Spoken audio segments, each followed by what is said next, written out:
2016. Hope you guys enjoyed that short break, and we're back as promised. And I don't know what I get in reward for it, but what you guys get in reward for coming back is a special guest cast here by Super JJ, a player who has been doing extremely well over the past 7 months and has an excellent watch as well.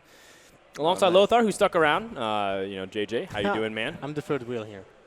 You are, so don't interrupt. JJ, how you doing? I'm doing well. I'm glad to be here. How are you feeling?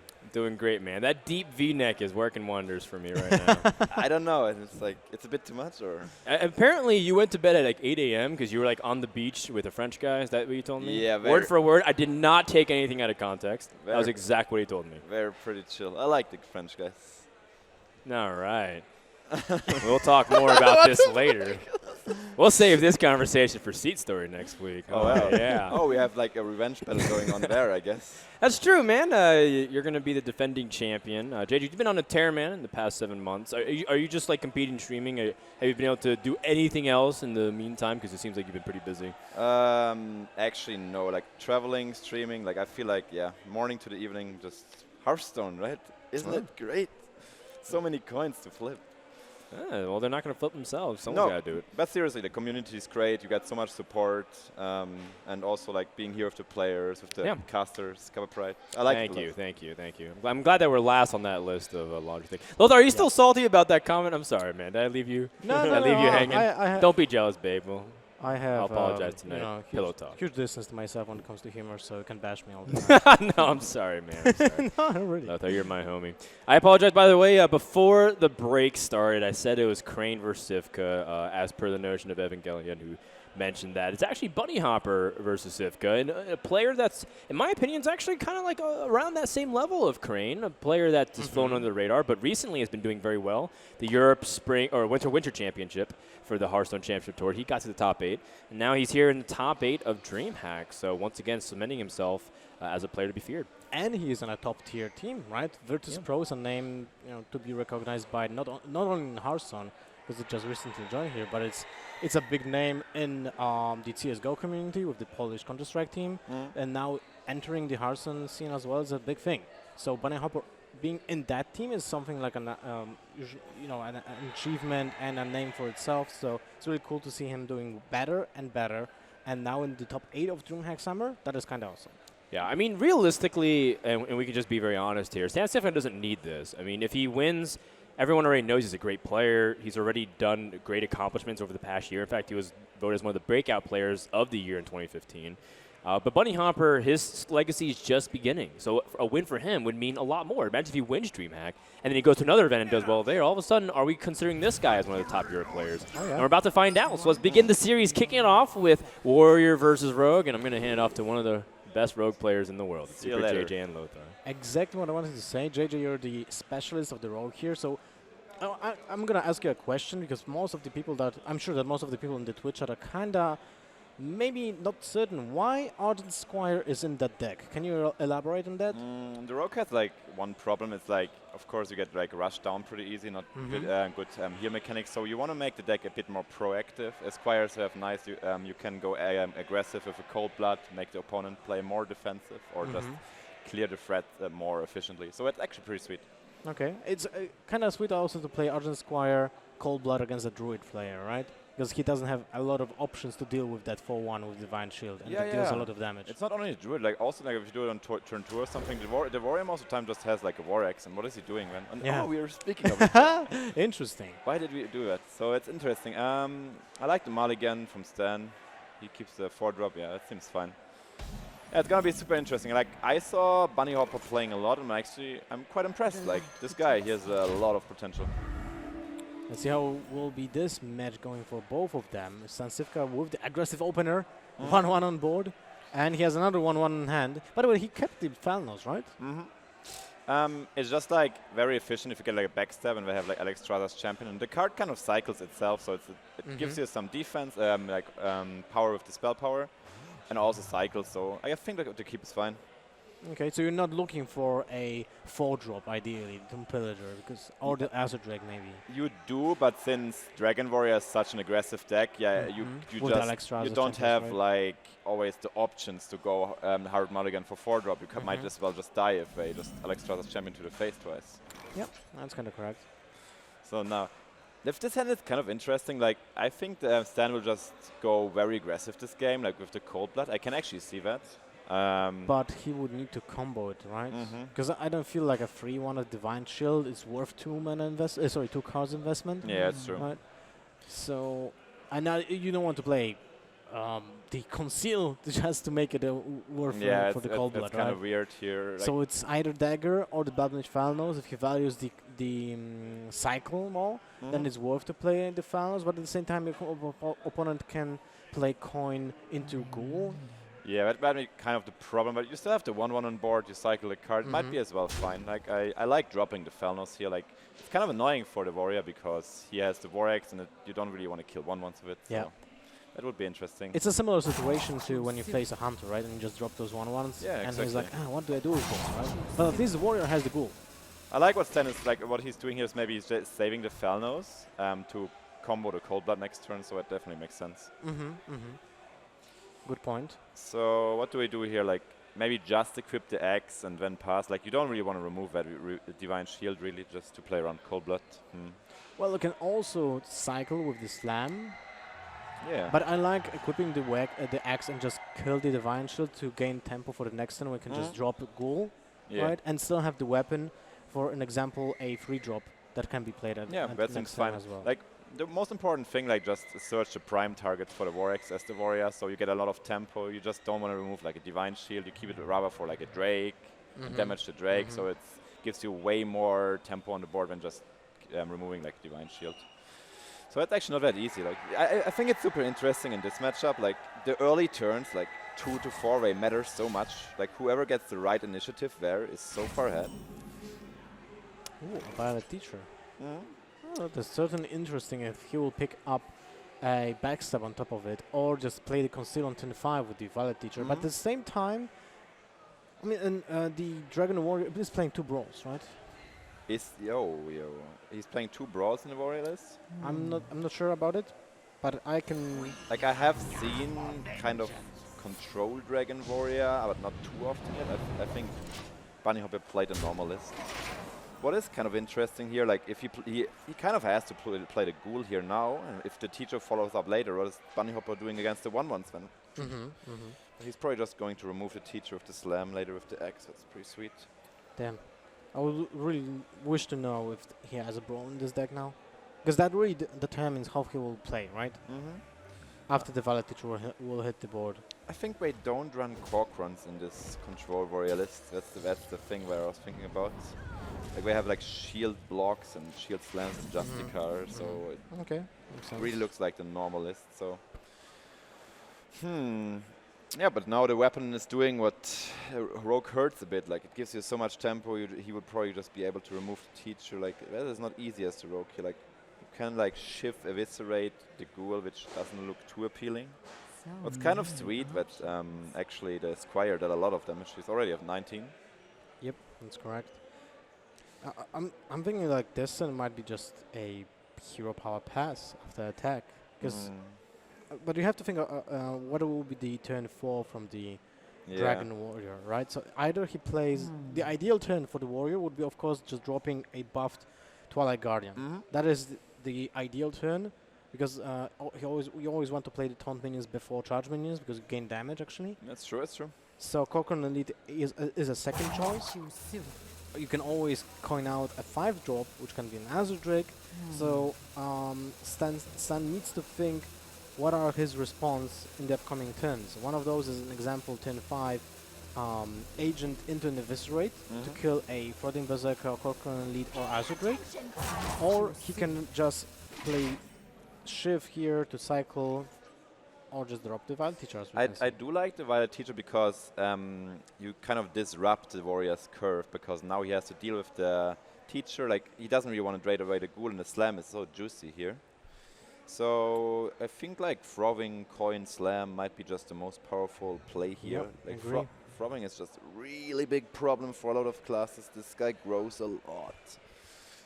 And there's 4 HP, which is not easy to deal with, so... Yeah. And Eviscerate has to be used, or a backstab agent, and you don't always have that combo. If I look at this hand, like Bunnyhopper's hand is like really good to deal with the Rogue's resource. Like the only way I see Stan winning this is like going really aggressive on the Warrior's face now. Yeah, here we go. Let's go. Poor teacher, never survives. Always gets killed. It's not a big investment at all from the Warrior as well. Yeah, he even develops a minion on it. It's like super sweet. Ooh, wow, there's the dragon. There's the second dragon that he really needed for the first Twilight Guardian. So, the Drake seems juicy. But What about the Agent Eviscerate or just Shiv Eviscerate? You could also just attack the Throbbing and Shiv SI. So it's also pretty sweet. So you save the Eviscerate. But you can't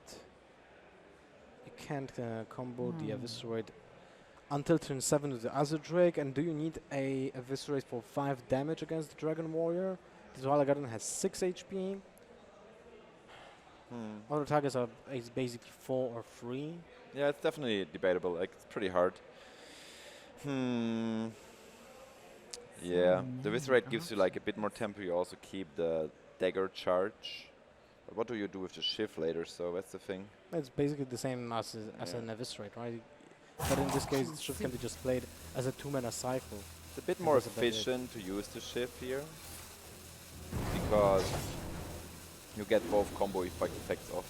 Ooh, oh! PogChamp. Well, that is quite awesome, I would say. I mean, this is why you bring a Rogue. Backstab aside. Wow, that was actually insane. So I guess that was like a 2 to 18 chance to draw it. Yeah. I mean, it's not that big. It's just really nice. And where is the second Vorax coming up? That's so annoying. When you can like. And you can armor up Vorax into Finlay if he would like to. I don't really think you'll want to change the hero power here. It seems like the Warrior took like a really defensive path, so that the armor up actually plays into your gameplay really well. That's what I wanted to finish with that sentence, because I said I wanted to say that the Finlay options would be ideally Priest or just Druid as a second option. That's true. Druid is pretty sweet. You can just buff up the Vorax to 4 health. Killed Tomb Pillagers, an example, Azure Drakes. That's right? true. So we're taking. Oh, but he's not using the hero power first. Interesting. Okay. We don't see it. Never. It's so sad. Like sometimes like these situations are so key. Exactly. Those are very crucial decisions, because they put weight on the entire matchup. There's the hero power. It's actually this is super huge. Like the Priest, like because he has this 3/6 dragon, so now he's just. Another backstab, so he's able to deal 3 damage from it with the Azure Drake, but it doesn't really do much. Okay. Well, this changes a lot. So where is this coming down to? That is super interesting. Now this auctioneer is actually exactly what Stan needed, right? Yeah, without the auctioneer, it looked really rough, but now turn 7 is actually very promising. He can just drop auctioneer and conceal, maybe not even use the backstab that turn, because you want to have a combo piece for the Eviscerate to start the turn. It's so nice. He also has like both preparations left. This can like this goblin is going to deal a lot of stuff. So 6 mana card, and the text is draw a bunch of cards. Draw a bunch of cards. Yeah, that's true. He's a good guy. He makes Rogue happy. I don't think you want to do anything here. Like he's probably thinking of. Well, he's thinking about turn 7 and 8 already, right? He's also thinking of maybe killing the Finlay so he can't deal with the Drake eventually, but you also miss a draw from the backstab then. I would favor the draw way more than killing Finlay. Yeah. Oi. Okay, so this is a version with a brawl. I'm almost sure. Really? I think Deathwing is also like just a normal Dragon Warrior now. I mean, I studied the deck list of Bunnyhopper a bit. I think he just runs Deathwing over 1 Crusher. Oh. So he has like not double Crusher, just Deathwing instead. I see. Okay. It kind of makes sense. You have like exchange a big dragon for a bigger dragon. So it's actually a really good tech for the mirror, right? Because it gives you. Like It is. It's quite like huge. It's super nice. And again, a rogue is also kind of okay, right? You kill their minions and they can't sap it because it's kind of sad. Well, that's actually if you're in a good position against rogue. Sometimes even if you're just like behind, you can just drop this death thing, and the rogue is like, oh. Well, that's a huge minion and it's invulnerable to sap, so that's kind of sad. Yes, that is actually a super huge point. Like the fact that he just can play it again and sap does nothing. It's true. It's true. So the Twilight Guardians are not the most aggressive minions, and Well, it's like a water elemental, right? I think That's not bad. it comes really down here to stand drawing the traps. Yeah, the Tomb Pillager is one turn too late, sadly. He's still thinking about it. Maybe it's worth to play the Tomb Pillager because you are 24 HP. I mean, it gives you a coin, but you also waste free mana anyways this Oh, turn. wow. Yeah. Okay, so you can kill one this turn. Yeah, And I would go for it. Because that allows you to save mana sorry, not save mana, but save health this turn. You will actually get 3 damage left, so it's like getting a Farseer effect for free. Yeah, it definitely makes sense. Oh, this poison is also super nice. Just it starts activating the combos. You can use it next turn to start off dealing. Yeah. This match will come down to the wire, actually, I think. That will be this is actually already I'm super excited for this. Nice. 1 Cold Blood is left. And a Leroy, of course, right? Yeah, and the warrior is down to 12 here, right? So, It looks like a case when the warrior just needs to heal himself this turn, play Corcoran, deal 7 damage to the face, and pass the turn. Yeah, he 1 does turn have before Ragnaros. yeah, That's I unfortunate think for him. I think Stan will just out-tempo him here now with this turn. If he gets a sap, that's most likely the case. But he just needs the sap. Double stab left? Yeah, double sap left, one preparation left. He has 2 activators for those actually, because you can just start with Deadly Poison.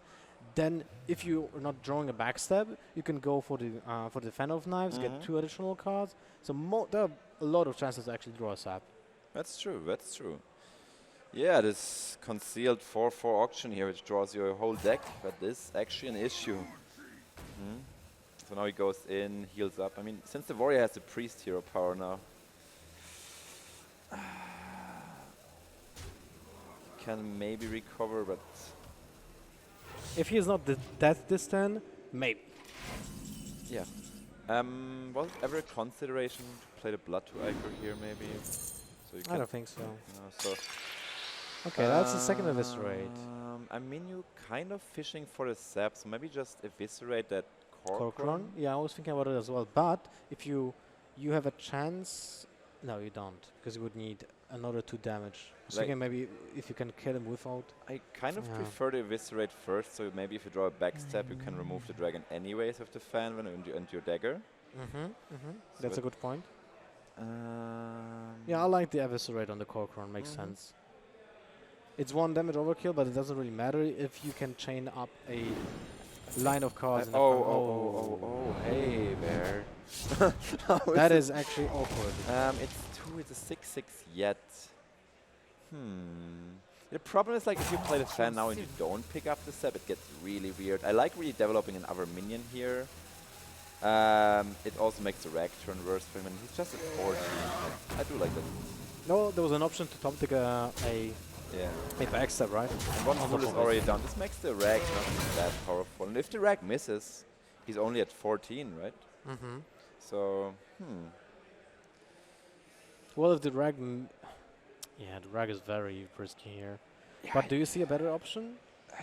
Because you can clear the board, right? But then you go to 12. Everything.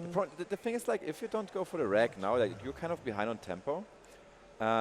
You will even be in more trouble next turn because the rogue just plays more minions again. Yeah, I agree. Has to be the rag. And you kill the auctioneer, you're getting to 10. Your opponent has a 7 damage attack on board, but he used 2 eviscerates. He used a Shiv. He used 1 agent. So there's not that many options to actually kill him next turn. Well, there's 1 Cold Blood, a Leroy Jenkins. Yeah. And he cycled a lot, so it's kind of, it would be like reasonable to like play around that. But yeah, it's just, the rag has to come down here. Like, if you don't get tempo with Rek here, you just get out tempo next turn anyways. So here we go, but Rek always goes face, isn't that the kind of rule? Yeah, that's the unwritten rule of Oh, Ragnar's. Let's oh, see. And it goes face. never lucky. Oh, a prep one turn too late. We can still start with a prep, We prep fan here, right? fan. Yes, exactly. Yes. I like it. Prep fan, 1 damage is needed. So he's 1 damage off? Yeah. Do we see if he pulls a force in here. Oh, there's Leroy Jenkins. Never unlucky. Yeah, I mean, seems like Rogue is pretty good, huh? Well, if you get an Auctioneer Conceal on turn 7, yeah.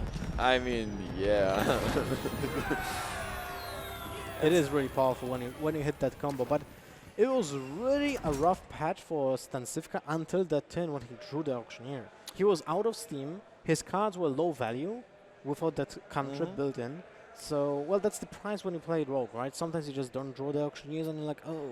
But what we have to like maybe point out here is, isn't it kind of a beauty? Like he saved that Eviscerate for later, and it helped. Like this is actually a big point where the turn where he decided to go for the shift first instead of the SI Eviscerate, enabled him to remove the dragon later. Yep. He got more tempo on the board. Like it's a puzzle, right? And it is like a small piece you don't realize sometimes. That turn was really difficult to actually go through, right? There were almost every single option seemed like a valid choice. Yeah. But there was a small margin of mistake that actually made, as you said, the Gazetton turn possible. So very important. I think it's like so beautiful because this is like this little like he uses a shift over the Eviscerate, and you don't even realize later in the game how impactful it is to have the Eviscerate left there. Well, you need to realize if you want to be a good player, right? That's the thing. I You mean need to rewind those games, and then you talk about those games. You ask other players, what do you think about that? How could I maybe increase my odds of winning the game? Yeah, Maybe that turn could have been played differently. That was a small difference, but it actually, I don't know, it's like 3% of win ratio. Yeah. Going up or down, right? Because of one decision. I think that makes watching Hearthstone so interesting. So what do we have here? It seems like Ram Druid, if I'm not wrong, versus Miracle Rogue. The mulch is kind of telling it, right? It seems like a Ram Druid. So what do we keep? Like Poison SI is really nice. Like it distributes the damage. Good on Druid minions. You can remove like a Teacher, just 5 health minions. Maybe if there's like an Emperor. So I like just keeping Poison SI here from the Rogue, and the Druid just goes for Wild Growth, broke back. Yep. Right, go for Innovate. Both is pretty sweet. So Conceal would be Conceal and Vandalize is being mulliganed away.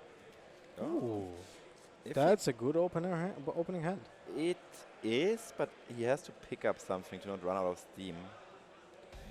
And Druid hand sadly is missing. Like the Wild Growth is so impactful, like being ahead this 1 mana, but this Rogue hand is like it's getting better with the pretty good.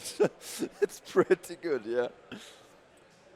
Yeah, I mean for Bunnyhopper, there's one chance to draw the Wild Growth now. If he gets the Wild Growth, it's insane, right? It's funny. Because then he has a Violet Teacher on turn 3, or a Fandral on turn 3, but I wouldn't risk it. Is it so insane? So the Rogue will just backstab SI and show him who's the boss. Yeah, but still, what do you want as a Druid player? Yeah, it's You need that, right? Yeah, true. Like Innovate doesn't have that weight right now. It's just better to Wild Growth. It's decent, yes, but Wild Growth is just overall more consistent ramp than what we want against Rogue. Yeah, so let's see where this goes. Yeah, Stan is just definitely planning out the whole game already. That's super interesting. That's what he does as a player. This is why people hate Life Coach and Stancifka, right? They're hard to watch, but because of the fact that you can't hear them thinking about the game, right? If you could hear them thinking about the game, like, okay, on turn 5 I'm doing this. Yeah, it's true. On turn 6 I'm doing this. And this is something that is really interesting to watch. They're like artists, so we're just printing their picture, so it's pretty beautiful. That's some people don't see that. So yeah, that is just he's just like a man. There's one card missing. It would be so perfect, right? Yeah. Oh yeah, definitely yes. And he already has Vandra as well. Oh my god. And Stan, I mean, I'm gonna definitely accept this guy into the Rogues Master Club. Like this hand is so good. Yeah, it's getting better and better. The Tomb Pillager is just an amazing card. Yeah.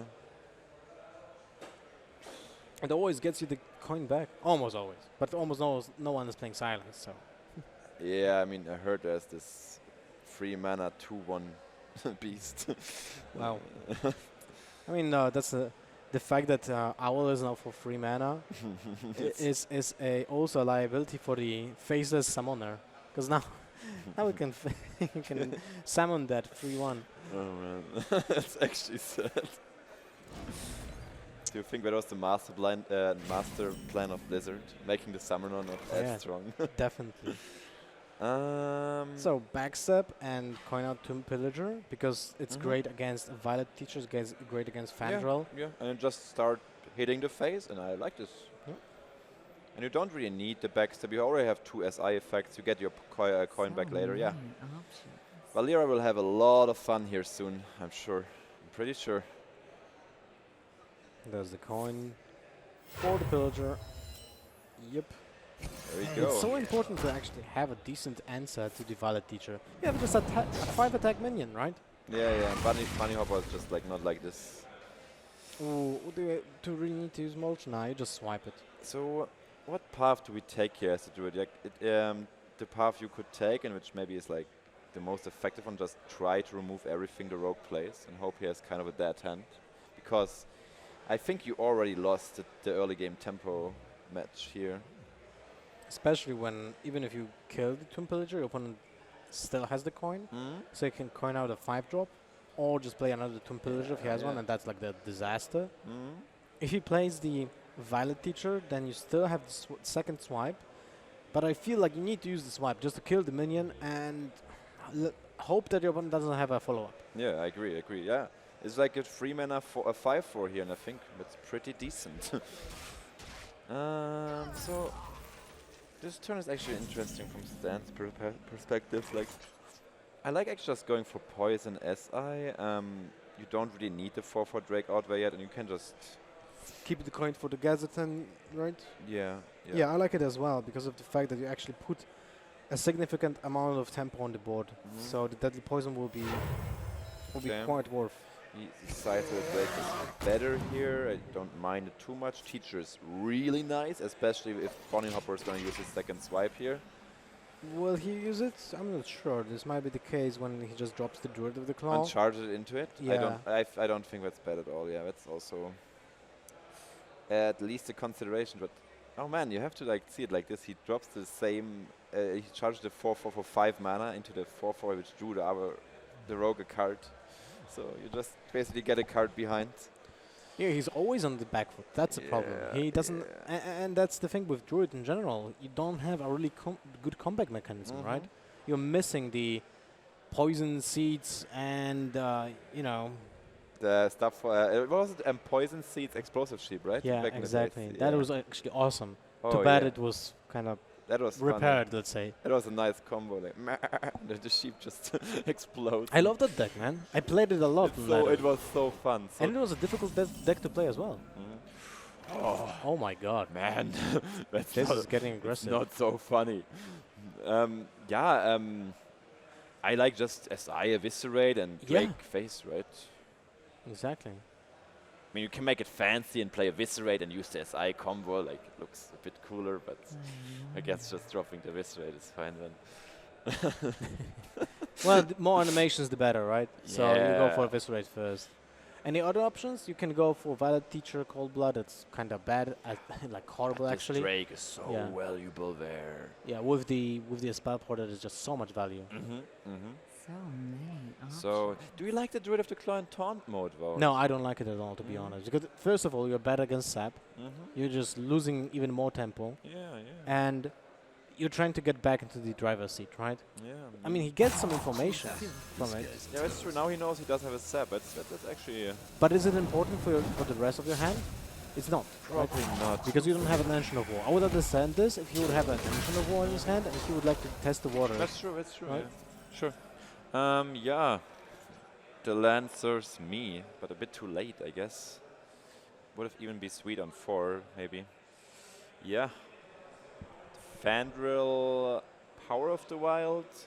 That seems very viable. reasonable. Yeah. It's reasonable, but it's not perfect because you just leave the Fandral to die, most likely. Yeah. Pretty easy, and that's the MVP card, at least in my books, when it comes to this deck. Yeah, the Fender is so good.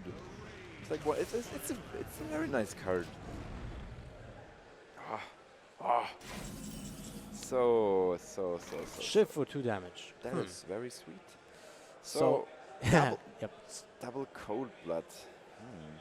So how much damage is that? That's 2, 6, 10, 14, 17, 18, 20 damage actually.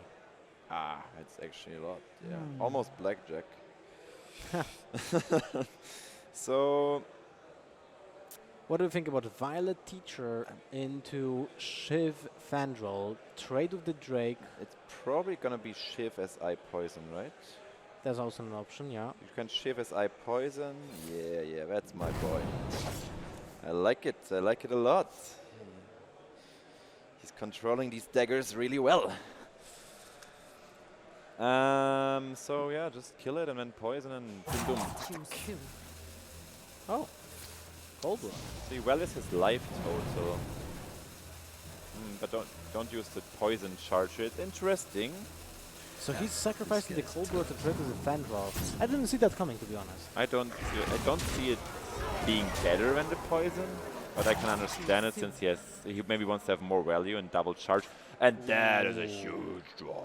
Yeah, that is actually amazing. So now the fact that he played the Druid of the Claw is a huge deal. Yes. Because that would have been sapped, right? If he did that, like, on purpose to set up for that, if he top decks the Ancient of War, that is actually just insane. Yeah, that was the actually only reason why would you do that, right? But you uprooted, right? I mean, it's like it's not even. For sure. We're not discussing that here. I mean, if you would have the Fandral in game, It's a 10-10 for 7. seems good. Uprooted and rooted. How does that work? So. So how do you deal with that? Is it so hard to deal Well, with? you need to sacrifice another Cold Blood. So, I mean, you just Cold Blood the Drake, and then poison, and you can kill the tree. You can play Violet Teacher. Cold Blood as I 7 poison and then conceal. Yeah, exactly. That is very nice, and when the Druid is kind of sitting there, and like the swipe will not be appealing because everything will be concealed. Yeah. This is good. This is good stuff. I'm ready to learn. And the second swipe is kind of useless at this point. Yes, especially what does it go like? There are 2 big threats now. There's the Drake and the Grill. So Let's see if the Conceal will be played. yeah, like I'm guessing it will. I think it should be played. Like maybe he's thinking he could run out of resources and he needs it for an auctioneer. Well, if he draws an Auctioneer, then it's kind of sad, right? But So- maybe you have to go a bit more all here. Interesting. Sylvanas is not the best draw. So is it just swipe mulch?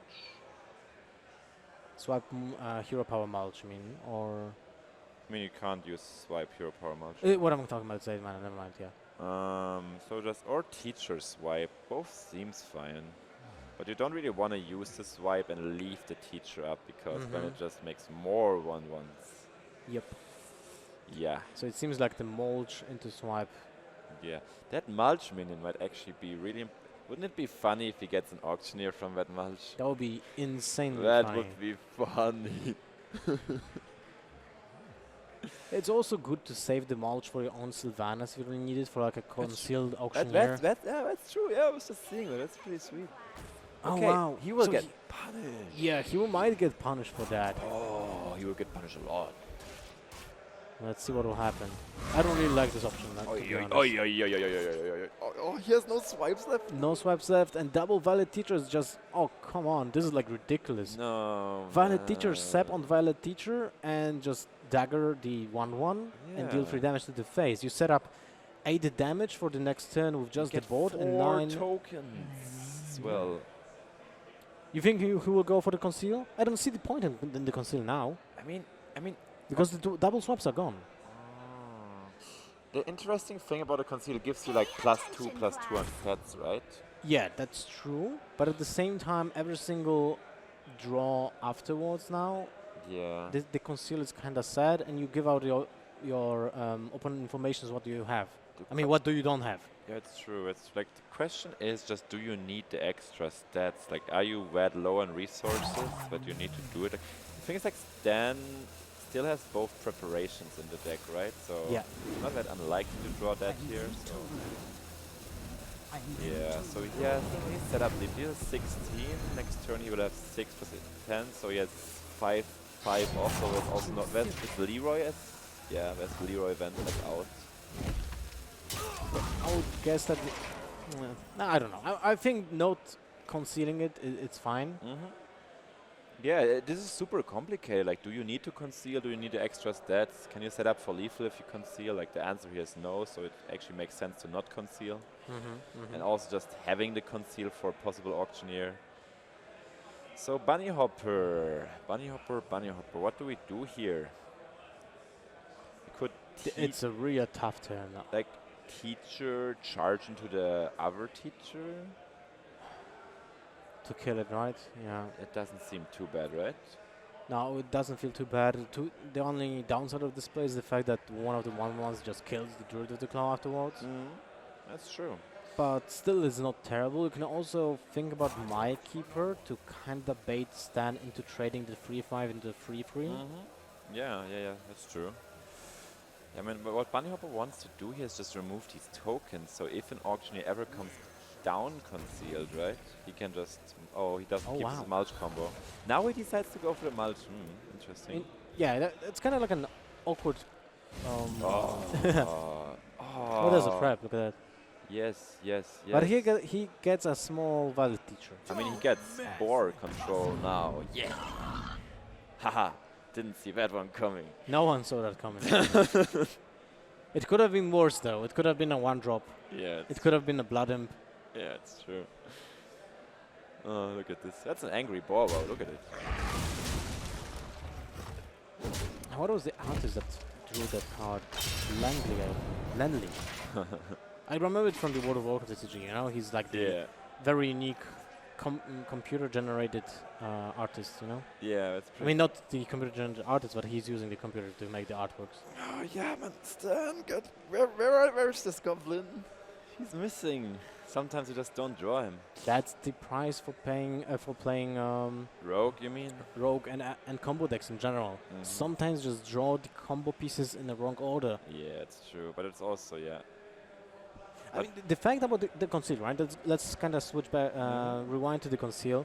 I think it was way more valuable to play the conceal in the first situation with the Azure Drake on board than it was with the second valid teacher, because that was really early on, so you could have out-tempo your Druid opponent even faster than you were, right? And it wasn't so efficient in the upcoming turns. So, I mean, what you kind of have to see also, like, if he ever draws to auction, what is that unlikely the conceal keep is actually kind of reasonable. Like, does the conceal early on bring you so far ahead? Like, is it so valuable? Like, is it more valuable to keep it just for the auctioneer and just win you the game basically on spot? That's the question. Well, the Azure Drake is very similar to Auctioneer, right? If you draw Fan of Knives, if you draw Backstabs, if you draw Eviscerates, and even Shiv, all those become meaningful with just the spell power, right? So saving that Azure Drake from death, I think was very valuable. Yeah, it's interesting. I can see that. Stan. I think what he can do is set up lethal with a Leroy top deck, right? He can just bring him down to 10 now. No, he would be one off if he hero powers. The problem is that he is on 17 HP. Yep. So we stab that teacher, I do like that. Now he's going for the conceal, which unfortunately it's only minor impact, has minor impact on the board. He was really banking on that auctioneer top deck. Maybe gets a bit punished. So what Bunnyhopper can't do here is probably play both minions, because now he's in Leroy range. So he has to get out of this range first, right? So I'm guessing he will use Sylvanas just as an answer to a potential auctioneer. Yes. To have an on, like, you know, he can even sacrifice it with Yeah. the ref and living roots Yeah, that's pretty cool. and get it, right? Mhm. So I think Stan's only real out next turn is he needs to draw like Auctioneer into back-to-back spells. Like he has like Fan of Knives left both, right? But he doesn't have any more saps, Mhm. and he doesn't any more eviscerates, if I remember correctly. Mhm. No, wait, one eviscerate was used. So no, he used both, right? He used Was it both? I'm not sure. yeah. Maybe I'm wrong. Yeah, and the Rogue is also getting kind of low on HP, so the only bad draw here for Stan is his second backstep or his second prep. So what will he draw? That is also pretty bad. Yeah, That looks like a game. it might be that Stan played this, like maybe he was banking too much on the Auctioneer, but you can discuss about like, if you draw the Auctioneer very difficult, you just win on spot because you cycle so much. So it's actually really debatable. So yeah, I mean it's not over yet because So just the Edwin as a 2/2, right? yes. I mean you need You to drop keep the it. prep. Like what do you keep Edwin now for? The Brotherhood And that will just be game. 8 damage on board, living roots for 2, and hero power will seal the deal. That zap just came too late. This Ancient of War carried a lot. Yeah. I think... Oh, we forgot about one situation. The first Cold Blood. Oh yeah, that was just not right. That turn with that Cold Blood was... That was just not correct, I think. I think there was just too much resources put into one card, into Fandral, right? Let's say it like this. You had Cold Blood and Conceal, and these cards synergize really well together, and he just was giving away... Like, the Cold Blood has the potential to hit several times, right? Yeah, Especially, exactly. I mean, it does for sure if you have the He had Conceal. 2 of those. So even one minion that could have been concealed is actually Yeah, getting you eviscerates, free eviscerates every single turn. Yes. This is the beauty. This is the thing of Rogue. You get punished for this one misplay. Like if you want to bring a power class like Rogue, you have to play it perfectly. So we will see Reno Lock against the token ramp druid. It is kind of right. Yeah. Seems like that. Yep. I mean, it's a token druid with just moltres in it. So what do you keep as the Reno Lock? Shadow Bolt has minor impact on the board until turn 5 when there's potential Azure Drake or charging Druid the Claw, which most likely will not be played as charge in this matchup anyway. Yeah, I agree. So you want to have Hellfires, you want to have Demon Wraths maybe for the Violet Teacher, but then you have to pair it up with something that will kill the Teacher itself as well. Other than that, you want to have early game minions to play like Zoo. Yeah. So let's say turn 2 Dark Peddler, turn 3 Immigrant Bus would be the ideal scenario. Some people even play, I'm not sure if Stancifka is playing, actually Possess Villagers to increase the odds of battling against a Zoo, of battling against a Hunter, or battling against a Paladin even, Aggro Paladin, right? It's true, yeah. I like it, just mulligan away the hand as Stan does it, just get the real big threats like Giants, Drakes, that's what we are searching for here, right? So Bunnyhopper, if he gets this innovate here, this will not end up nice for Stan. And yeah. I mean, I think both fans have a lot of potential. It's not bad. Who do you think is favored in this matchup? To be honest, I think it's pretty even. I think it all depends if the Warlock gets the really crucial board sweeps. Yes. And they will be super impactful. So both Violet Teacher will be dead after that. Power of the Wild combo Fandral will be dead after that. Or you have an option to clear those combos after your Shadow Flame with Twisting Nether, an example. Yeah. Then you can secure the game. So Ooze gets drawn. Actually interesting, the choice of Stan, right? Bringing the Twilight Summoner, the 1/1. Yeah. What's the reasoning behind just make the Ensof stronger? Like it's the 5/5 is really good. Is he playing Nzot? Yes, he's playing Nzot, right? 100%, right? Like he has like the death rattles. So did hero power again on turn 2. No wild growth, no innervates actually for Bunnyhopper. Somebody. Second time. Yes, yes. That is just somebody didn't grow enough here. Interesting here is like, do you start being proactive now, or just say my deck is full of value and I have I just drew Reno, just let's tap more and outvalue him.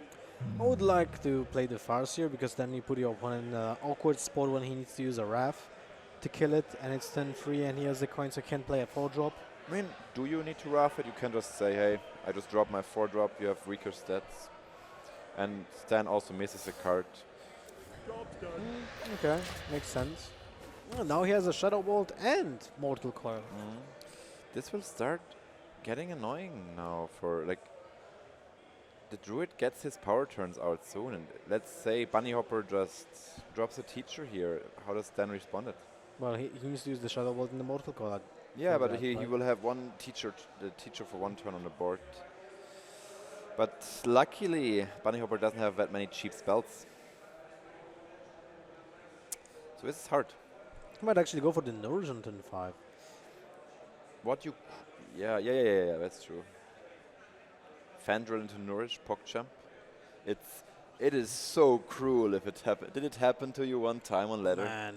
Man, I Yeah. just start baby raging. It's not. You just see them and You can even play the card that you draw, right? Because you Yeah, get 2 yeah, mana yeah. for free. that it's so good. The cool thing when you have like the Fandral, like everything starts glowing your whole hand, and you're like, yeah, it's so Druid cool. of the Claw has new art. Yeah, it's super cool. It looked the new art looked pretty sweet. Like the if you play the Druid of the Claw with the Fandral. Yeah, but it kind of doesn't fit the previous artwork. Those two artworks that you have on the first side, and then Yeah. after the transformation is kind of like a different type of Yeah. style That's true. than the new one. So yeah, 4 mana 1/1 sounds good. I mean, it is actually pretty impactful here. The question is, like, you could theoretically remove this teacher, but is it that dangerous just now? Well, he doesn't have any way of dealing with those 1/1s if they will be generated, right? So he can either bank on his opponent not having spells, which can be the case because druids are creatures heavy deck, right? And then I would say that the 4 mana 1/1 is a great answer Yes. to any kind of minions from your opponent because you can sacrifice it and get a 5/5 from it. So that's awesome. And you can still kill one of the 1/1s that will be generated by a spell, so that's fine. But at the same time, when you don't have an AoE, I would understand the Shadow Bolt into Mortal Coil. I feel both of those are pretty close when it comes to the impact on the board. But oh Interesting. wow, Your magic shall not save okay, I didn't see that coming. It is very interesting, right? Because is he maybe afraid of something like a Fandral? Do you think he like wants to save to remove that? Like what this does, what is really nice, you can play the 4-drop into Coil just next turn, and you don't need to be afraid of the spells. That's true, but then you don't have that Fandral answer as you that is mentioned, the right? problem, exactly. That is a very interesting turn, especially since that silence has actually a huge value in this matchup. You can silence an Engine of War, you can silence a Sylvanas. That's true, yeah. Totally, I didn't see that coming, but interesting, for sure. What does Bunnyhopper decide to do here? Like, he could just drop the Fandral and say, there is no removal for that, and I will beat him with this Nourish. What is But it? now it has to be Shadow Bolt Mortal Coil for the Fandral, right? Oh, this Hellfire might be huge later on. Yeah, but it's not bad. It's not bad at all. Yeah, I mean, that's awesome, because the free one with silence is not that terrible for you. It's just like dies to Demon Wrath, dies to Hellfire or whatever. But the Fandral, We have to say, I think the Druid just dropped his most valuable minion on the board. and will get punished for it. Yeah, I mean, So when you think about it, that play with the Spellbreaker was actually kind of genius. this was very good. I mean, Stan is considered as probably one of the best Renologue players in the world. Like, Wow. like he is playing this deck a lot. So he just outplayed Bunnyhopper, I think, in this situation. That might be actually just the case. Like this, like such a small nuance. Like it gives you the extra option here, and it's actually pretty beautiful. Oh wow, wow, first time wild growth we see. I mean, you can nourish into wild growth. Is it good enough? You get 7, 8, 9 mana for the upcoming turns. You can play scenarios immediately, but you lose a lot of fuel. You do lose a lot of fuel. Other than that, you can just play Maya Keeper and also wild growth with it. Then you have 6. Not And you can terrible. save the nourish for draw. And you also get... No, you can't Maya Keeper wild growth, right? No, you can't. No. So it's... I think I like the Maya Keeper better. Just ramp with the keeper. Next turn you can do whatever. Like, the problem is if you use the nourish as ramp, you might actually just run out of steam. Yeah, that's my perception of it as well. Oh, he just goes for the Wild Teacher. Interesting. So he wants to use Nourish next turn then, I guess. So the Siphon, so... The good thing what Stan can do, like Reno, is so important. You can just tap so much more aggressively. And this Sylvana, so he... Like, if he double trades here, you're just really happy, right? Yeah. That's true. Sylvanas is... Like, I just realized it lately again, like, Sylvanas became so much better since the standard got released. Like, it's in almost every deck at the moment. Yeah, because of the fact that silences are gone. Yeah. That's the same thing happened with Peacekeepers. They are so insane right now. Yeah. Keeper of Ulduman is also insane because it's way better without silences in the metagame as well. So everything that has a really impactful effect on the board that is delayed and can be just punished by silence now got up in value. So I'm really happy to see actually Sylvanas back into the game. Yeah, it's nice also. It makes the game more complicated, especially Sylvanas turns. So yeah, like what he needs to double trade here. There's just no rule. I mean, what he could do is like make tokens and really gamba. But I don't know if that is even worth it. If you want just to save this one teacher. Like, Yeah, I don't like this. I mean, Bunnyhopper's hand in theory doesn't look too bad, right? But he actually lost his 3 most important cards, I feel like, both teachers and the Fandral. Yeah, I agree. Especially that now Power of the Wilds are just like bad in the deck. Yeah, They're just but they're almost just useless. They're just dead cards, yeah. Whoa. Oh wow. Oh, he's getting so punished for this play. He will just steal the teacher. That is actually insane. Oh, this is impactful. And now he starts creating tokens. Oh man. Wow. Well, will it go for it? Let's think about it. He can just kill the fresh valid teacher and develop... Apothecary first, kill the teacher, and maybe even tap on top of it. Or just play the ooze. Yeah, or just play the ooze. You have already a pretty good hand for next turns. You have the Siphon Soul. Oh, by the way, what do you think of the decision of Stan to run BGH in his deck? I think that's okay. People are not expecting it at all. And people play Ktun, people play... what else is there in range of Beacon Hunter right now? I think the biggest reason to run at the moment is like the Dragon Crushers, right? Or Dragon Warriors, the 9/9. And Deathwings. Deathwings, he's everywhere. Well, we have seen Gara with 2 decks with Deathwing, right? That's pretty cool, though. So Stancifka actually went for the Apothecary. Interesting. Just trying to slow down the game more and more. He's just trying to kind of grind it down. Didn't get the Sweet Savannahs very well. So now there's the scenarios. This Hellfire, is it good? Is it not good? Well, you can play Hellfire and the Summoner. And when you just contest the scenarios, that's pretty cool, right? Yeah, because you can play it first and then you get a 5/5 for 4 mana, right?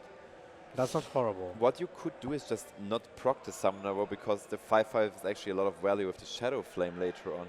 So you might just keep the 1/1 out there. The Druid plays more stuff and you just trade the 1/1 and Shadow Flame. That's a good point. Now he goes for it first. What the Apothecary turn did last turn for Stan, it gave him literally more time to tap now. And yeah, and that gives them more options overall. So it's actually, it was, yeah, really nice. So what do we do here as the Mighty Malfurion? Ignore the 5/5 and You don't really want, like the Feral Rage he can buff his hero up to 5 damage and play a Druid of the Claw. yeah, on top of that. And I guess you can actually use it in charge mode to put pressure on your opponent, because he used the Shadow Bolt, he used the Hellfire, he used the Mortal Coil. I can see that totally. Yeah. So it had to be a Shadow Flame or a Twisting Nether. And Shadow Flame has to be paired with something that has 4 attack, like a Big Game Hunter. Yeah, that's actually a good point. I don't think the Big Game Hunter will be used for any big minion here. Like, I don't think Bunnyhopper runs Rag in a Druid, right? I think he has the Rag, I'm not sure about it, but Okay. the thing is that without Fandral, the Ancient of Wars are definitely 5/10. Yeah, And not 10/10. Unless you uproot them. Okay, so he's going aggressively. I really like that. That pushes Sivka to find an answer. Now we can just see how good Reno Jackson is. So you could just play Reno, Harvest Golem. Or Reno Or tap. I mean tap Reno. Now you play Reno tap. That's actually pretty good, right? Yeah. Just give your opponent a handicap. Yeah. That's actually funny. I think this turn we are going to be very rich. Feels good, man. Still 9 damage coming after that, right? It's not the best feeling in the world, but it's not that The thing bad. is, like, it's not that impactful anymore. Like, the Druid lost a lot of burst. And that's the problem. Like, they don't normally run the Savage Draw. It's not like you take 21 with the combo or something.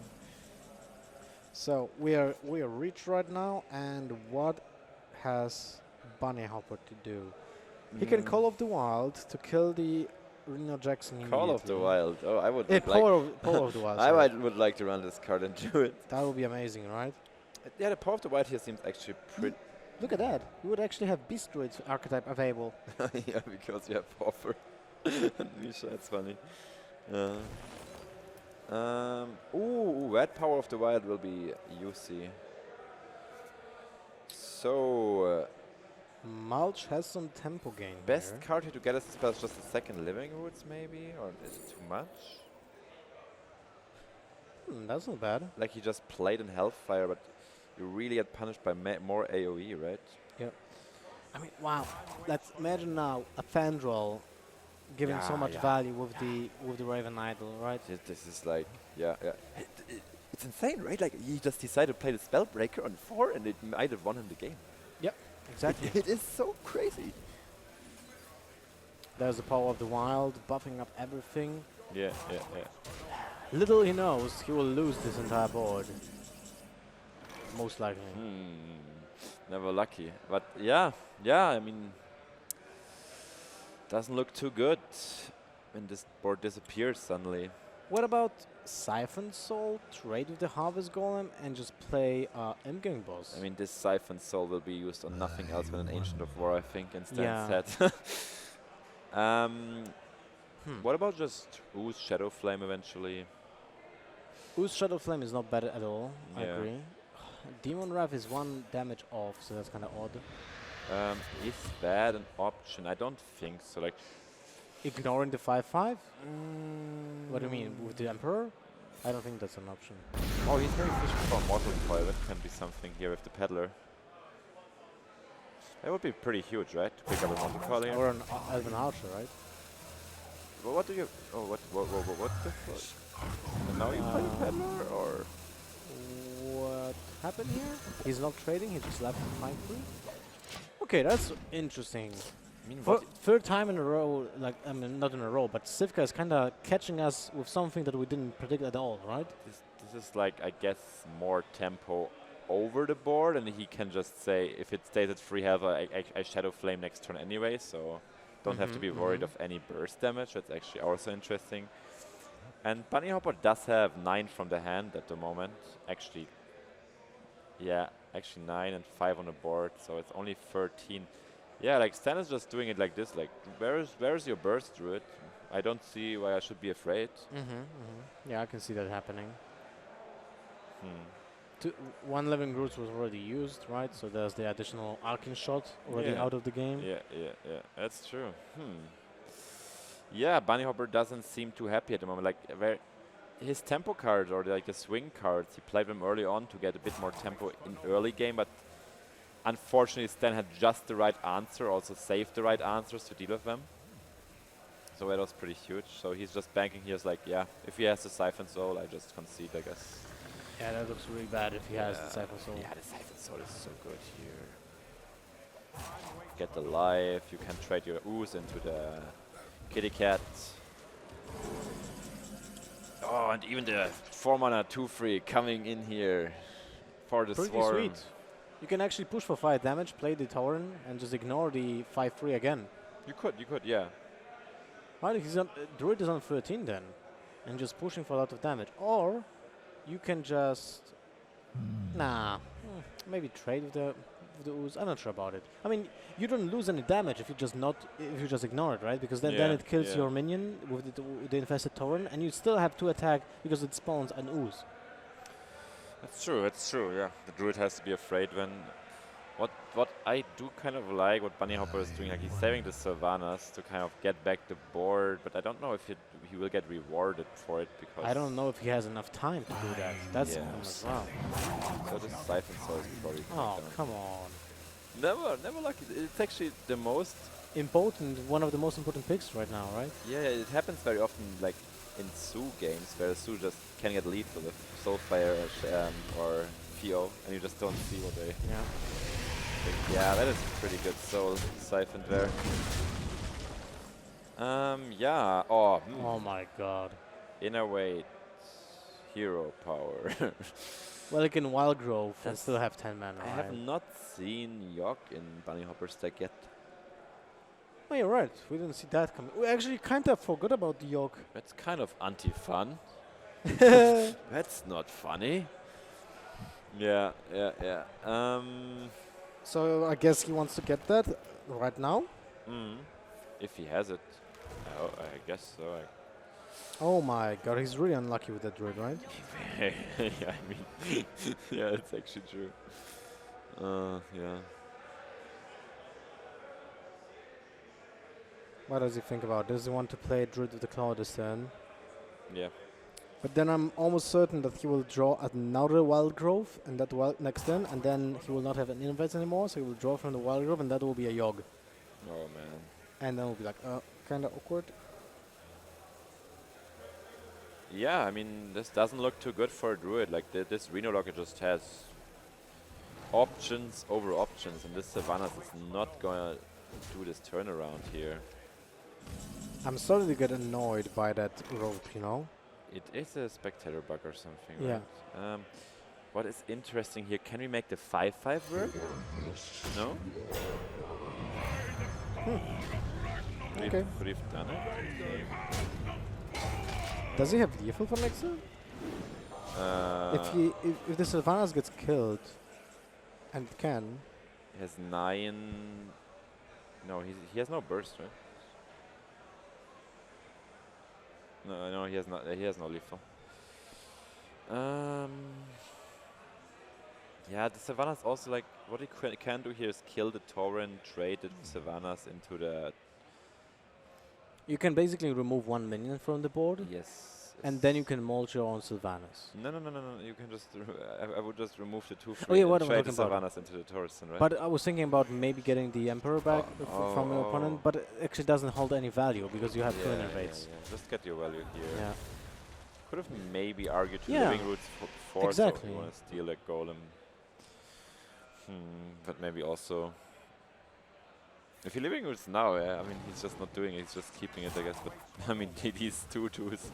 Yeah, this is just a misstep, and if he doesn't spawn 1/1. There we go, okay, I got the 1/1s. Yeah, but Stan will just say, hey, I guess I got another board clear. The Shadow Flame is there. It doesn't even need to be used on the Harvest Golem. It can be used on the Peddler. But I feel like this is the situation when you can actually use it on the Harvest Golem. Because then you push your opponent to use a swipe to kill the 2/1. Oh, where is the Corruptor incoming?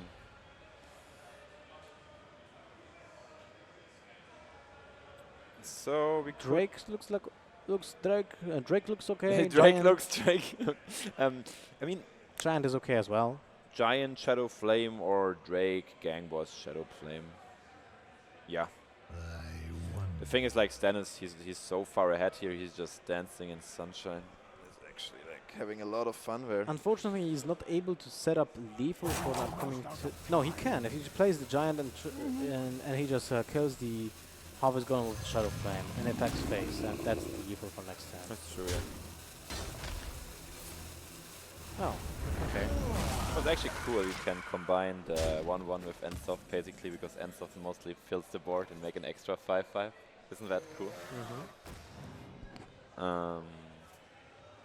No Yogg. He can just discover York here. Like, what are you talking about? Yeah, right. Lethal. Lethal. Lethal. Already lethal. I don't know what you're talking about. York's around. Yeah, I would go for actually a creature. Maybe you get something like really powerful, like a powerful legendary, and Deathwing. that's cool. Because you need to use mulch this I turn. don't think a spell does much for you here, right? Well, unless it's nourish. Man, oh, we see. Oh. Well, that's not bad, but unfortunately for him. Oh, he has to go for 1 and 3. Yay. And his opponent has a big game hunter. Yeah, okay. You just destroyed all the fun. Yeah. So, do you go for the mulch or do you go for the Ragnaros? Because if you go for the mulch, you're pushing for additional 8 damage, and you're certain you're not I dying. like going for the mulch because you give yourself a chance to lethal your opponent next turn, right? You just hit Drake face, pick up something like Swipe. yeah. Swipe, and you have Yeah. Ragnaros. Whoa, Wait, what? PJ tilt? He just tilted. He just really tilted, right? I think so. He didn't even see what happened with the Ragnaros, right? He didn't even wait. I mean, I guess the game was over.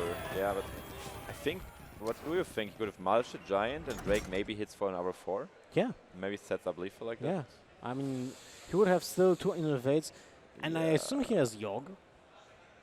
And he would most likely not die next turn. Yeah, So he had interesting. another draw. There was maybe like a 5% chance he could have won the game. That's still a lot when you consider the game most likely lost, right? But you can, It's more than 0. yeah. if it's more than 0, then it's worth to play it out. Yeah. That's Yeah. very interesting. Man, Stan has his bananas ready. How many bananas was that? I don't know, maybe like 4 or 5. even his shirt turned yellow. Yeah.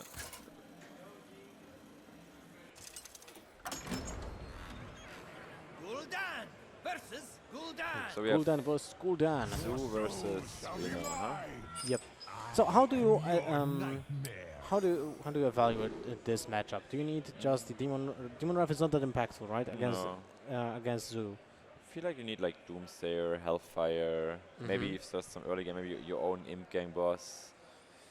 I think like the matchup is like slightly favored for the Zoo, not slightly, I would say like 55 to 60% maybe, because they just out-temp you the Reno lock of most of the times, or you can also just outvalue them with he just gets the better trades, brings them low on life. The Reno's not that impactful. It happens very often. That's true. Stan is playing the Harvest Golem in his deck. Yes.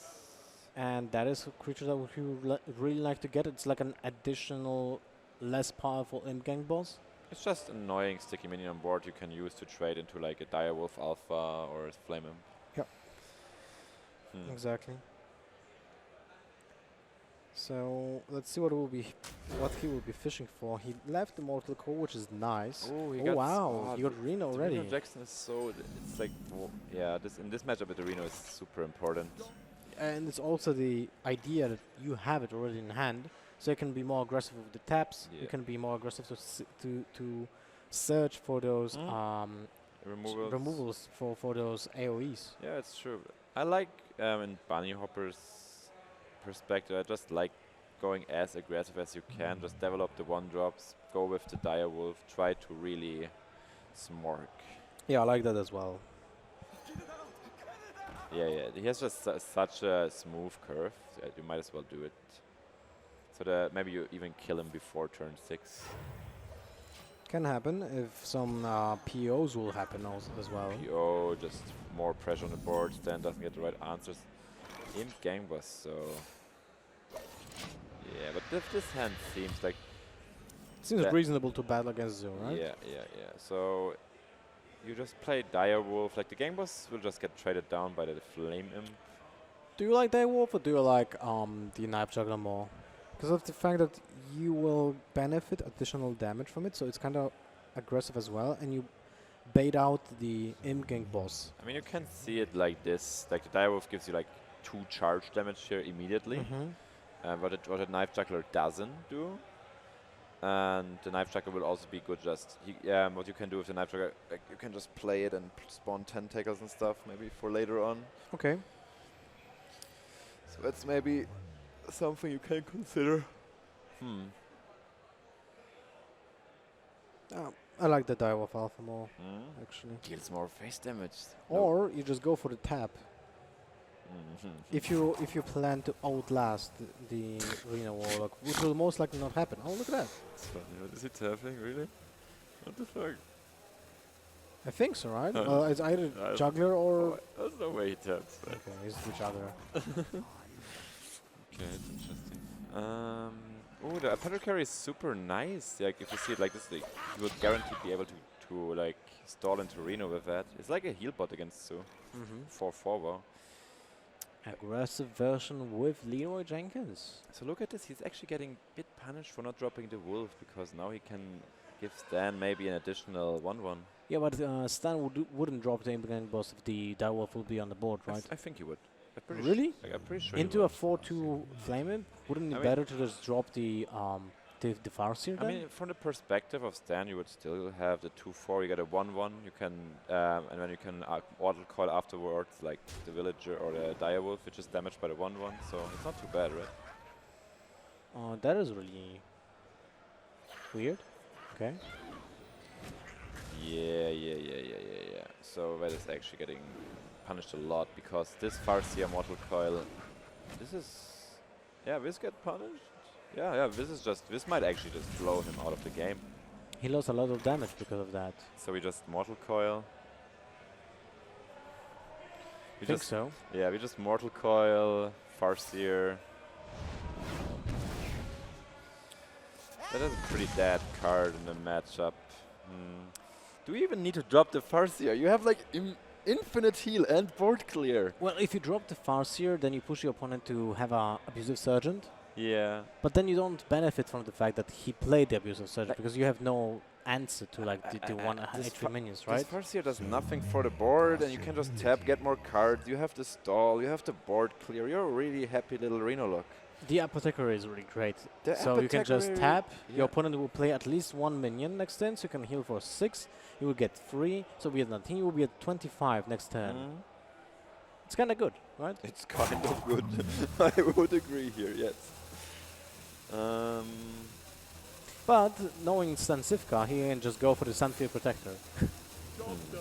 And we just like, yeah, I will do something completely different. So that is weird. Do you just drop the tentacles? I don't like dropping the tentacles before any kind of AoE, but at the same time, sometimes I like to do it just because, you know, the deeper you go into the deck for opponent, the lesser the chances are you actually closing out the game anyway. That's true, yeah. Or you just say face. What you could do is Wolf and Tentacles. Would it like set up Wolf and tap. It's still 5 damage going Yeah. to the face. like what Bunnyhopper might consider, like, can I finish him off before turn 6? I guess that's impossible. So he's at 18, 16 now. The Leroy will deal 7 plus 4. So he has 11, 13 damage next turn. So now he will need. Yeah. There was no way he could have set up lethal with the Leroy. So yeah. What do you think about Shadowball Doomsayer here? Is it? Shadowball Doomsayer, he's left with 4 attacks. He needs 3 to kill the Doomsayer, and that buys you time as well. But yes. I think Bunnyhopper does run one crazy alchemy, if I'm not mistaken. So that would be interesting. That's a bit of surgeon, but That it's still doesn't do the too. job. So what you I could don't do know. is actually just Leroy that, trade the gang boss into 1-1. But then you lose a very important key card That on is this true. matchup to That close is off the true. game, right? But the interesting part here, look at Stan's hand, he wouldn't even be able to deal with the Leroy, funnily. Well, he can just play Sunfield Protector into Shadow Flame. Yeah, I guess. But when our opponent plays Tentacles, and then you maybe just finish him off with them. So that's interesting. Like the Leroy drop here is super interesting. You think he will go for it? I mean, that's such a ballsy move. The problem is like you actually just concede on spot if this Doomsayer goes off. Probably. Yes. Ah, he goes for it. Oh, I like this very much. This is a nice play. I like it a lot. Now let's see what will be the answer from Stanisław here. Yeah. Infested Torn, not really great. So Sun Fury, Shadow Flame. It seems like a viable option, right? You trade the 1/1 into the Imgang boss. Your opponent is left with just a 1/1 minion. The problem kind of is I think it's your only option, kind of. It does really hurt because the Shadow Flame is a prime removal in this matchup. That's true, but you still have the Hellfire and, well, you have the Reno Jackson still. So many So what options do we have here? Like you could either just drop the Reno and Shadow Flame maybe next turn. It's kind of weird. So like the problem I see with the Shadow Flame, it's your only removal you have is in this at this spot. Like the only board clear, you may just lose by not getting board back again. So you would like to play Apothecary and just heal for 8 and ignore the Leroy Jenkins? Or you just play Reno. Like I don't mind it. Like he will not get lethal soon. There's only 9 damage on board. So this is something I really like. Like I think a lot of players would have dropped the Shadow Flame there. But Stan is just like, okay, he will have to trade into the Reno. I don't mind taking the 8 as long I don't die. And he has actually a lot of heal and taunt in the hand. So That's a very good point, yes. this Reno play, he's pretty on point with this Reno war. Like I'm pretty excited to see Stan playing with it. Like it's actually just beautiful. Wow, Asian Horse Rider in this zoo. Smart. Very aggressive version. Great decision, Smorg. Well, you know, we kind of agree that Zoo is not an easy deck to play, right? I mean, this Reno just healed for actually healed him for 6 more just now. So it was 20 HP actually. So Funnel Cakes also arrived, but I think First time to play Giant? how bad is the Spellbreaker here on maybe like the 2/5? Like Spellbreaker Farseer also seems pretty good, right? Because you drop 2 minions and the Council Man doesn't get out of hand. I like the fact that the Spellbreaker has 4 attacks, so it's a great combo piece with Yes. Shadow Flame, you know? Yes, You can that's true. silence an effect from a Defend of Argus. That's true, yeah, that's very true. Yes, no, Giant, maybe. Yeah, Giant and the Sunfield Protector kind of pushes your opponent to kill his own Councilman into the Giant. I don't think you mind it too much. Like the problem with the Giant is you get less and less cards in hand now, and you will maybe not be able to play it later on. I mean, this board gets removed pretty efficiently, but at least the Councilman doesn't get out of hand. Like if this Shadow Flame comes down and it sweeps the Sue board, Stan is just winning so much because he's at 30 at the moment. He has still the Apothecary who's like healing at least for 6 or 8, I guess. And the Vendor as well, which Yeah. is 4 heal as well. The only problem is that you actually heal your opponent as well. And this is impactful against another Warlock, because he can change that heal into card advantage. That's true, but it doesn't matter too much here, I guess, because he's still at 21. Like it starts mattering once you're dying, I guess, because as Sue you're kind of always the aggressor. Yes. Now we go phase. That is not very smart. Oh. Well, I mean, okay. That this can be is played. But this yes. is getting punished. I think we'll see the Sunfire Protector this turn or just Shadow Flame. Shadow Flame good enough here. Well, Stancifka kinda acted very fast with it, right? I'm kinda surprised. Yes, and yes. And Because now what do you do with that board? Your opponent still is left with 3 minions. The problem is, I mean, what stands also think he has 3 more AoEs in his deck, right? There's still the Never Left, the Hellfire, and the Demon Wrath. But the Demon Wrath is not that impactful against Zoo as we Is it not? think. I Well, mean, after I am King Boss, yes. I mean, I think it's gonna be pretty impactful here if you would have had it. But the Bane of Doom tech, very interesting, right? Like, this Bane of Doom will actually do some work. Like, killing this Direwolf here is so important. Yep. Decreases the amount of damage by 4 or even more if you consider trading. It is totally insane, the Bane of Doom here. And it will give him a minion. Let's see what kind of minion it will be. Unless you just go for the Apothecary and Peddler. Peddler, see what you get. Apothecary. But then your opponent has good traits. That's the problem. I think it's just so important to remove this Direwolf here. Let's see. This will be important. Oh, wow. so good. Okay, so this is like a Fire Elemental for 5 mana. And it traded 1 damage for 1 HP. That is so good. Yep. It's a 6/6 and it removes the Direwolf.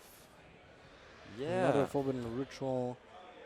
Ah, well. This is looking really dire now after the Direwolf got killed. Wow. What a pun, man. Ha. You can almost make new IKEA names with that pun. Feels good, man. Don't trade the Imp. Don't forget the Demon Wrath. Yeah. Yeah, do we play just Forbidden Ritual here? I guess so. Yeah. You keep the 2/1 on board, just straight go face first, sorry. Yeah. And Oh, ignore the 6s because you can't really do anything. You can sacrifice the PO and the Soulfire now. Look at this Apothecary. It's totally insane. And it deals 6 damage to the face. It's so crazy. It heals you for 14. It's like another Rena Jackson, right? It's like super heal board. I like Funny stuff. I like what Stan is doing here, like the tapping, because he really needs another AoE, I think. Oh yeah. The Demon Wrath, especially now after the... Ooh, something is gonna get impaled. Those tentacles aren't demons, so they are... Oh wow. That's just Wait, is it lethal? No. That's 16. That's 16 plus 6 plus 2. That's 24 damage. Huh? That's not too bad. I actually don't like those trades. I don't like trading at all. Yeah. I would just rather Go go face and keep those POs and Soulfire to just finish up the game. Yeah. Ignore the 6/6 entire game. Just Great, the push, problem is push. you. Okay, I think we forgot something here. I think he would die if he does. Oh, right. He's a 15. Oh, yeah, right. That's kind of a big point. That's not so cool. Yeah, well, if you lose an entire game, an entire match in top 8 of DreamHack, then yes, it might be actually important to trade. Yes, you're correct. Man, so unlucky he has to trade. Yeah, but it's true. He used Leroy. He used 1 PO. Yeah. He has 8 damage in hand. But Stan, on the other hand, is still not looking great. What? Stan is not looking great. He's almost killing him, right? Yeah, but, you know, he play. I think the Sunfire Protector needs to be played this turn, right? With the Giant, I would The thing say. is, what you could say, like, maybe just drop more smaller minions now, because you might get rewarded for it. So you want to play the Summoner so you can trade with the 1/1 in the upcoming turn and then Sun Fury that with the Giant. But if you play small minions, then you won't be able to play the Giant with the Sun Fury next turn. Is it important? So, like, you can just fill your board a bit here, maybe threaten lethal. Corruption, Light Warden. Light Warden or Corruption. I mean, corrupting this Gorma would not be too bad. Yeah, I was thinking about it that it isn't terrible. Yeah, so this game is not over yet. It's actually just beginning.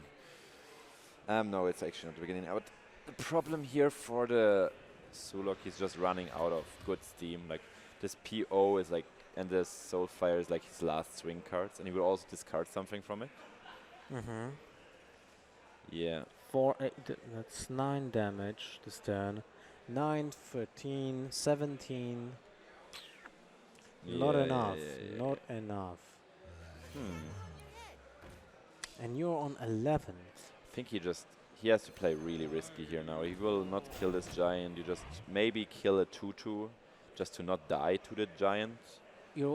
There's no difference between being free of lethal from the Warlock's perspective. Sorry, from the Renal Jackson perspective, right? And from Yeah, this is not the winning line. I yeah, think. definitely not. Like this is the problem. You know, you try to win on board now, but you know that there are still 3 AOEs left in the Renalock deck, right? Yeah, I don't like this. This is pretty. Yeah. This juggler likes the face.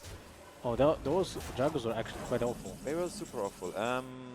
So back to Stan's perspective of the game. 17 Warlock has board and still 3 removals left, but Sylvanas and Taunt is gonna do a lot of work.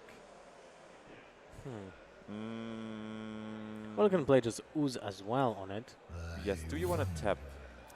Wow, he's tapping? Okay, I'm kind of surprised by that, you know? Yes. I was thinking just yes. dropping 3 minions for 10 mana is good enough to stop this in this Yeah. track.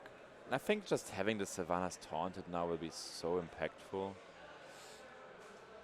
He could also say, I want to siphon that Gormok, but is it really good? The Juggler is still on the board. Yes, Stan has still so many, like it's actually kind of unfortunate for him. He's missing all the board clears, right? Yeah, he didn't draw the Demon Wrath, he didn't draw a Hellfire, he didn't draw the Twisting Nether. And Twisting Nether, imagine now, Twisting Nether. You still have 2-1 on board and your opponent doesn't have anything. Over. So with the taunt, Stan is basically at 21 health, right? But he will also steal something. So basically at 22, let's say. Like the minimum is 22. He can get more if he steals something that has more attack than 1. So he will probably live here. That's the good news, right? Good news for Bunnyhopper, so this Argus is pretty handy. Like the Savannah steal will be pretty important here. Savannah's just gets soul fired. Can he set up like? Okay, this is actually getting tricky. If he picks up a more like an abusive More here, he taunts, might actually right? have lethal, right? But he, oh that's my so god. huge, and we're not gonna see the card, right? We're not gonna see it.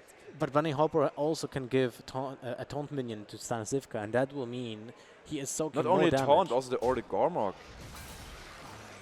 Yeah, let's see what will happen. Oh, I knew it, man! Oh, come on. Oh wow!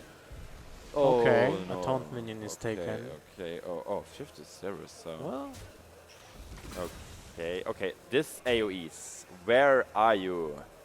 no way you're trading. Oh, you're trading, Danscan? What? Why did he do that? There They it were- is. And the trade was so big right now. Look at that. That 4/4 will still be alive, right? Yes. This trade was actually awful. But it's actually huge. No, wait. It wouldn't be alive because then Stav would have 2 minions. He could have traded into the taunt and then trade into the Gormok and Demon Wrath. But still, 4 damage lost. Man, that Demon Wrath is so good here. You don't even take face damage. And if that Shifter Zero becomes a Ragnaros, then you could have had the chance to win the game. Still has it.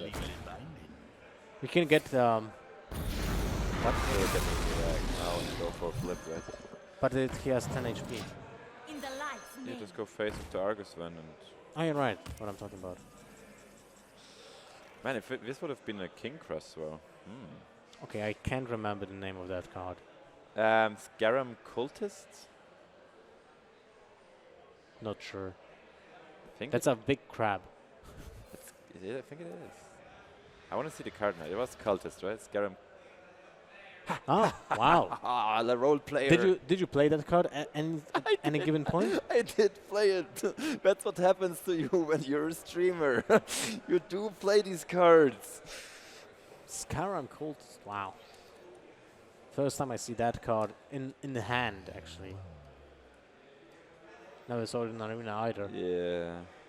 Well, you're at 7 HP. You can kill the 3-2, so you're still, in theory, alive. But you can't play Flame Imp. So yeah, this Karen Cultist needs to be played. Oh, he has just lethal because the Siphon Soul will heal him, and when they buff the Light Warden. Yeah, yeah, but well, that's something that Bunnyhopper doesn't know, right? Yeah, but it's still pretty cool, right?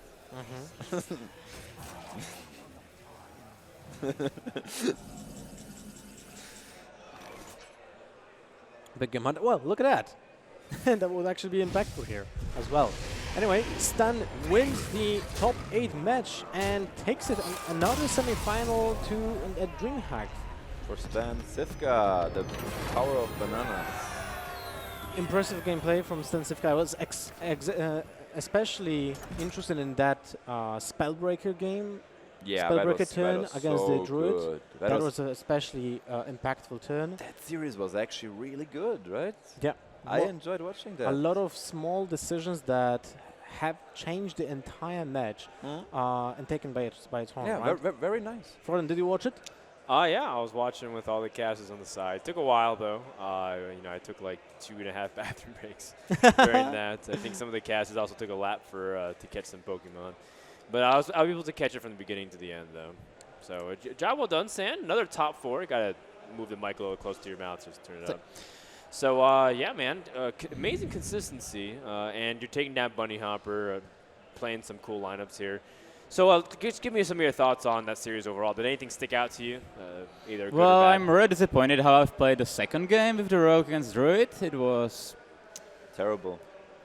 Maybe like it really like looked like terrible in the end because like let's say when he played the second swipe and killed my whole board, it was like. Yeah, it looked like I am total retard, obviously, but but like I had like some process behind it because like obviously he played already one swipe and then I need to save conceal if he develops the minions to protect my board. So like there were like very small like nuances and like all of them like went completely terrible for me. Right.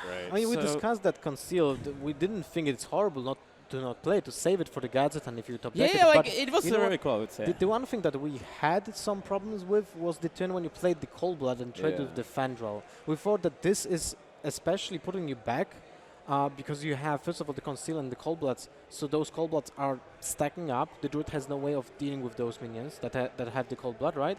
And you had an answer with a with a Deadly Poison and an Agent. You would just take a little bit damage from the Fandral, and that's it. And he will still clear the board. Yeah, it was clear the board, but I would deliver the last phase damage. Like these games are so difficult, like because you know there are so many options. Like if I are you guys keeping government secrets from us? Like I could also like let's say ignore the Fender and go face for 20 there or something like this. So well, ignoring Fender never ends good, right? Like so that's the thing. most of the time it doesn't, but like I could deliver so much phase. I really don't know, like because I really need to rewatch the series because it's. I'm pretty sure like I didn't play the game well, but yeah, still like I actually kind of on the other hand think I was really on the point with the Reno. So yeah, the Reno was amazing. That was really nice. You played this game so well against the Druid. That game was really on the edge. Really nice stuff. How do you feel now? You're feeling good? Well, like I don't feel like if I wouldn't throw up the second game, I would feel like better. But yeah, like, it was like an average series because like even like if you are on a point somehow, you still like threw one of the game per series. I like, mean, almost kind every of time. made up for it again. Like the Reno plays were really good. Like against the Druid, I'm not sure, but against Zoo, like the game was so difficult. Like because let's say at turn 10, I was tempted to taunt the Giant because you know you somehow think, let's say he plays Defender of Argus and then he delivers me 15 phase damage, and then it kind of looks bad. But on the other hand, from his perspective, like it's so risky to leave the Giant on the board, and then I could taunt the Sylvanas and survive because of it. So it was like you had some small, let's say, signals from him that he is eager to trade, and then you can also kind of change your pace, right? Because he was trading so much with that Zoo. I don't feel so. I don't think so. He was trading so much. Like I think in general, Bunnyhopper likes. When I did my notes about him, I think he's going more phase than like most of the players, and he's not trading that much. But maybe it could be like different from his perspective. I don't know. Like. Well, we had the impression that he's trading a lot with the Zoo, right? Yeah, that's true. Anyway, your next opponent will be Evangelion, right? What do you think about him? Yeah, like he's pretty cool guy. He's like different lineup than everyone else does. I've lost to him in the Swiss, but yeah, I don't feel like that I'm nervous because like I have bad lineup or whatever. I just lost to him. It was my only loss in this tournament, but I feel like my lineup is okay against his, so like. And you want to take the revenge as well, right? Yeah, like. I don't want to take the revenge. Like I don't hate him or whatever. No, it's a competition. Yeah, it's a competition. Yeah, obviously. You can be friends after the game. Yeah, but yeah. During the game. Even during the game, I right? think we can be friends even during the game. But yeah. No way. Optimism. I like Those it. are some lies, though. Yep. Just do me a favor, Sifka, and don't ban the Paladin. I know you won't. But don't worry. Just, I'm really looking forward to see if the Paladin can pull some weight, man. And it's really cool to see you again back in the. It's cool, like to see like because like the metagames shifted. So like before there were a lot of hunters and Paladin is bad against the hunters, and now there are not that many hunters around. So it kind of makes sense like to. That the Paladin is actually doing here good here. Oh, the meta is changing. What? That never happened. That never happens, man. Internet I told always me just so. bring Never- Freeze Hunter. Never happened on Reddit, ever.